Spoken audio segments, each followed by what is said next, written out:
Jazakallah Fahim Yunus Sahib. I'm requesting Wasim Malik Sahib to kindly come and talk to us about simple lifestyle, a way to peace and security.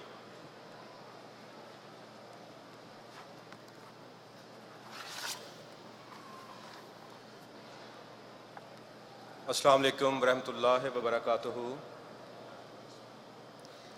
Ashhadu an la ilaha illallah wahdahu la sharika lahu wa ashhadu anna Muhammadan abduhu wa rasuluh.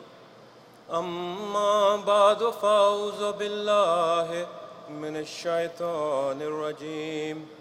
بسم الله الرحمن الرحيم وآت ذا القربى حقه والمسكين وابن السبيل ولا تبذر تبذيرا إن المبذرين كانوا إخوان الشياطين وَكَانَ الشَّيْطَانُ لِرَبِّهِ كَفُورًا. Very respected Amir Sahib, distinguished guests of Hazrat Masih Maud Salam, brothers and sisters. Money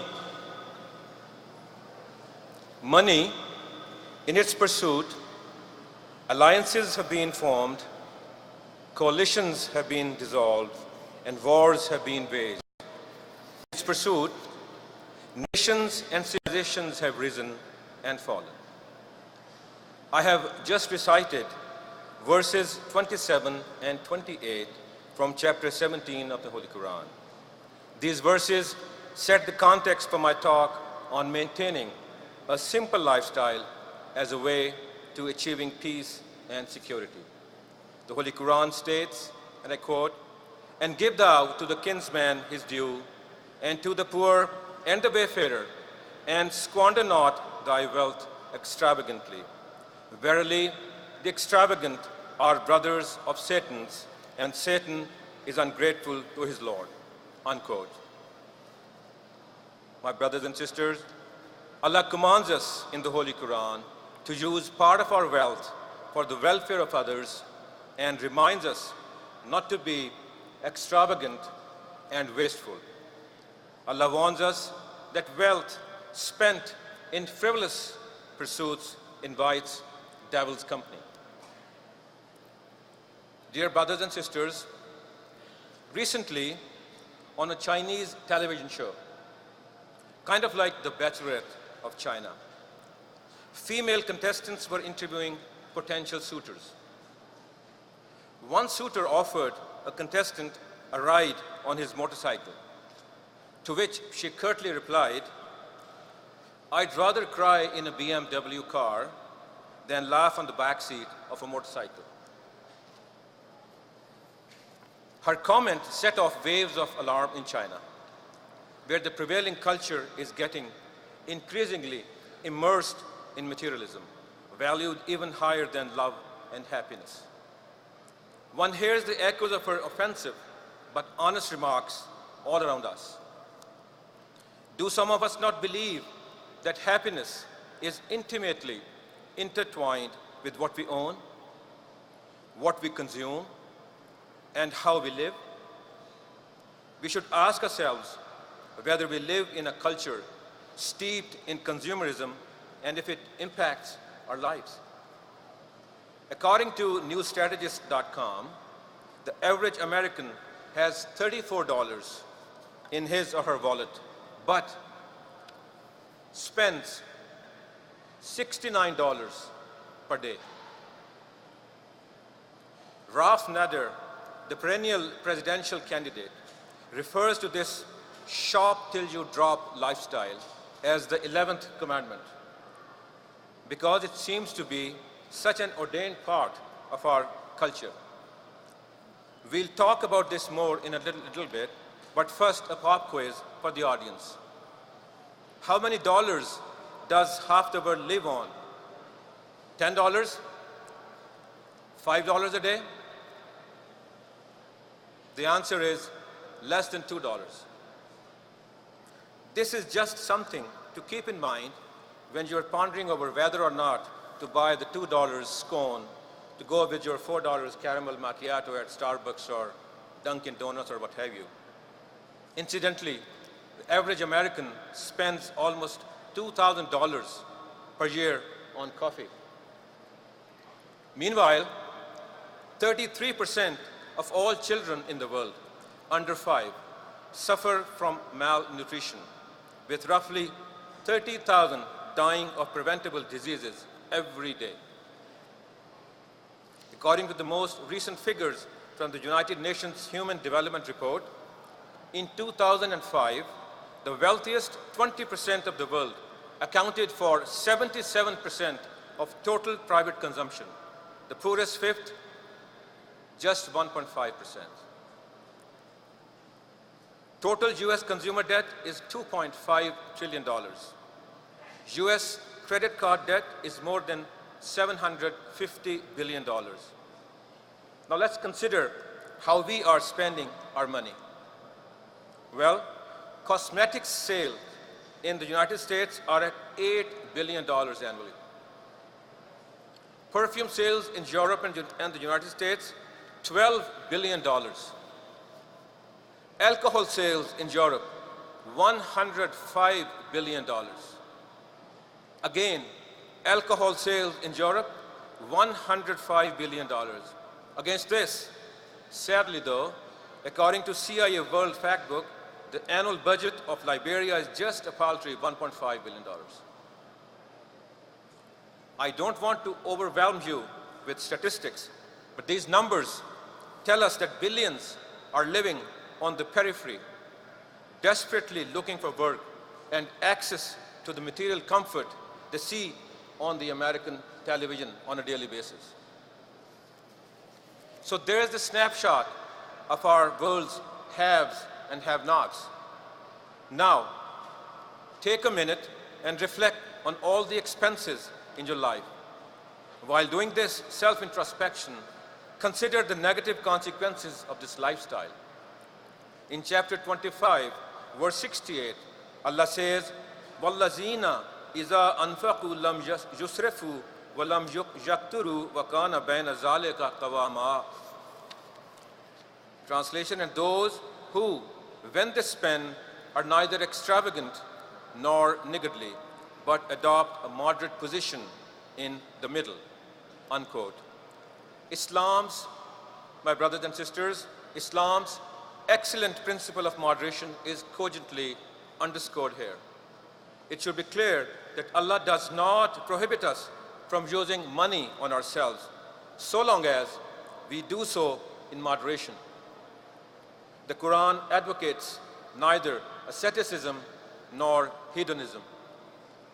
Rampant consumerism has become such an integral part of our culture that it actually has a name, new consumerism, according to former Harvard University professor Juliet Schor.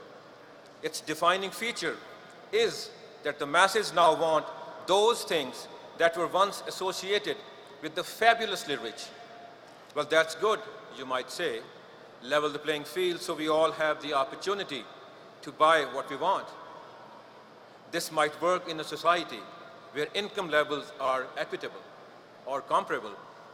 But in this country, where the top 1% owns more than bottom 90%, this is not only psychologically unhealthy, but financially perilous, because tremendous income inequality exists in our society.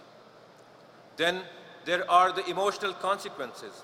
A study of 1,700 married couples, published October 2011 in the Journal of Couple and Relationship Therapy, found that materialism was associated with spouses having lower levels of responsiveness and less emotional maturity and less marriage stability.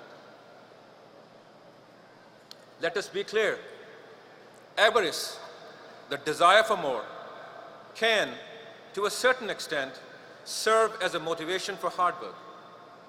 But the tipping point is when people start using material possessions to satiate their emotional and psychological needs, and when wealth becomes the primary measure of one's worth. We're not talking about eating a pint of ice cream after a bad day at the office. We are talking about materialism and avarice that knows no bounds, when enough is never enough. But this pales into insignificance when compared with the most disastrous consequences of this preoccupation, the spiritual and economic consequences. The Holy Quran warns us of the dangers of this obsession. In Surah Al-Takhasir, verses 2 to 5, it says, and I quote, "Mutual rivalry in seeking increase in worldly possessions diverts you from God till you reach the graves. Nay, you will soon come to know the truth. Nay, again, you will soon come to know." Unquote. My brothers and sisters, this stern Quranic warning comes not once, but twice in these verses. These verses reveal one of the most common of human flaws, the relentless pursuit of wealth, position, and prestige as it overshadows the pursuit of piety. How does Islam guide us in the matters of lifestyle? The Holy Quran enjoins believers to spend neither extravagantly nor niggardly, but to take a moderate course. Again, the great wisdom of Islam in its moderation, advocacy of moderation. The Holy Quran in Surah Baqarah defines the righteous as وَيُقِيمُونَ الصَّلَاةَ وَمِمَّا رَزَقْنَاهُمْ يُنْفِقُونَ, as those who observe prayer and spend out of what we have provided for them. The precondition for piety not only involves prayers, but also financial sacrifice in the cause of Allah for the welfare of the individual and the society. The teachings of the Holy Quran are embodied in the life of our master, the Holy Prophet of Islam, Hazrat Muhammad Mustafa sallallahu alayhi wa alihi wasallam. And I would like to share a few incidences of the simplicity and austerity with which he lived his life. Once Hazrat Umar radiallahu ta'ala anhu came to visit him and found the Holy Prophet sallallahu alaihi wasallam lying on a spread made of palm leaves. When the Holy Prophet sallallahu alaihi wasallam sat up, there were visible marks left by palm leaves on his bare back. Hazrat Umar radiallahu ta'ala anhu became overwhelmed with emotion and said, "Ya Rasulullah, the kings have luxurious cushions and decorated, comfortable beds. Why should you not have comfortable living?" The Prophet sallallahu alaihi wasallam said, "No, Umar, I am like a traveler in the desert who lies down to briefly rest under the tree. He gets up soon and starts off on his journey." Narae Takbir! Hazrat Muhammad Mustafa, Hazrat Khatamul Anbiya, Mohsin-e Insaniyat, Narae Takbir! Allahu Akbar. One day, Prophet Muhammad sallallahu alaihi wasallam came home and asked if there was anything to eat. There was nothing except some bread and vinegar. He partook of those and said, "What a good thing is vinegar." The Holy Prophet ﷺ said that moderation in expenditure is half economy. He also said that those who remain content during adversity will find refuge with Allah. With a great insight, he admonished that if a man owns even a valley full of gold, he would still wish for another valley. It is evident from the sacred dictates of the Holy Prophet ﷺ that his whole life was devoid of any formality. In the matter of dress, he never had any ceremonial preference. His normal dress consisted of a shirt, a loincloth, and a sheet. The promised Messiah ﷺ wrote that the less a person is occupied with worldly struggle, the more satisfied and fulfilled he would be.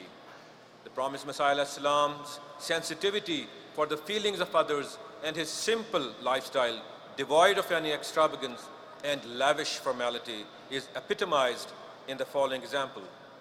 Once, Hazrat Masih Maud was sitting on the roof of the Masjid Mubarak, Qadian, awaiting the arrival of some guest with whom he was to have a meal. One very poor Ahmadi friend, Mian Nizamdeen Sahib of Ludhiana, wearing ragged clothes, was also sitting there at a short distance. In the meantime, some well-to-do, respected guests arrived and sat near the promised Messiah alayhi salam. To make room for each of them, Mian Nizamuddin Sahib had to move further back, and he did so until he reached the place where shoes were kept. When the meal was brought, the promised Messiah alayhi salam, who had observed the whole scene, took a plate of food and addressing him said, "Come, Mian Nizamuddin, you and I will eat together inside," meaning his chamber next to the mosque. At that, Allahu Akbar, नाराए तकबीर, Allahu Akbar. Ghulam Ahmad की, गुलाम अहमद की, नाराए तकबीर. At that, Mian Nizamuddin Sahib's joy knew no bounds, and those who had sat near the promised Messiah alayhi salam, pushing Mian Nizamuddin Sahib farther away, were duly mortified. In the early days of the Ahmadiyya Muslim community, Hazrat Khalifatul Masih II, Raziyallahu Ta'ala Anhu, refocused the community on living a simple life, both for the spiritual growth and for helping the causes of the Jamaat. His landmark Tariq-e-Jadid scheme outlined several requirements of a simple lifestyle without proscribing the necessities of life. Hazrat Musleh Maud, Raziyallahu Ta'ala Anhu, set an excellent example by abiding by all the rules of Tariq-e-Jadid in his household. One of the rules required that everyone should have only one dish at every meal. One day at dinner, one of his wives did not like the dish and requested another one. So there were two dishes on the table. Hazrat Musleh Maud Raziyallahu Ta'ala Anhu noticed this and suddenly left without eating the food because of the violation of that rule. Our Khulafa have provided us excellent insight into how the world functions and how the unfettered desire for wealth would lead to its decline and dissolution. In his book, Islam's Response to Contemporary Issues, Hazrat Khalifatul Masih Rabi, Rahimahullah Ta'ala, states, in a society where keeping up with the Joneses, meaning friends and neighbors, becomes an obsession, the obsession is largely abetted by advertisements of the latest models of this and that. An introduction is provided to the general public of the luxurious lifestyle of the rich by displaying the latest designs of sofas, luxurious chalets fitted with most modern kitchen and bathroom appliances, and gadgets, etc., so on and so forth. People with less means available to buy all that they want are willy-nilly turned to false plastic money to fulfill their desires. Obviously, this means that they buy far more than their earnings. Hazrat Khalifatul Masih al-Khamis, Ayyadullah Ta'ala Nasr al-Aziz, has counseled us against getting entrapped in the desire to acquire more to a degree where people invest with unreliable individuals and institutions and end up losing everything. Hazur Ayyadullah Ta'ala said, the Holy Prophet Sallallahu Alaihi Wasallam taught us to be always aware of those less fortunate than us rather than covet the wealth of those who are better off than us. The plummeting of the US and the world economy in 2009 and the economic malaise bears a testimony to the trap I just mentioned: banks overlending, men over-consuming, and over-borrowing. My brothers and sisters, we have so many examples of the companions of the promised Messiah alayhi salam who lived a life of grace and simplicity. I'll mention here just a couple. Hazrat Maulana Sher Ali Sahib, Raziyallahu Ta'ala Anhu, was a companion of the promised Messiah alayhi salam.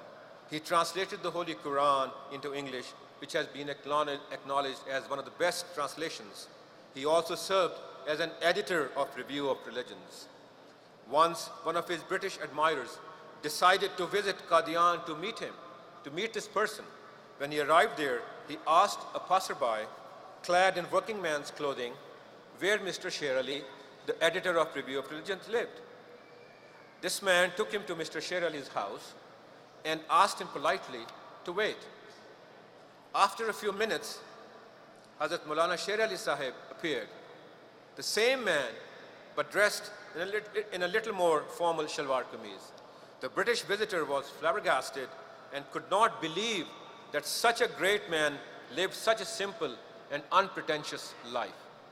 In his book titled chand yadein, some memories. Imam Bashir Rafiq Sahib, former Imam of the London Fazl Mosque, writes about Hazrat Chaudhry Zafrullah Khan Sahib Raziyallahu Ta'ala Anhu. He says that he had watched Hazrat Chaudhry Sahib very closely, and his observation is that Hazrat Chaudhry Sahib, out of his monthly income of thousands of rupees, would keep only a few hundred for his personal use, and the rest of the amount would go to the Jamaat or for the assistance of the needy. Hazrat Chaudhry Sahib would undergo hardship so that he could alleviate the sufferings of others. Our elders have been exemplars of purposeful lives.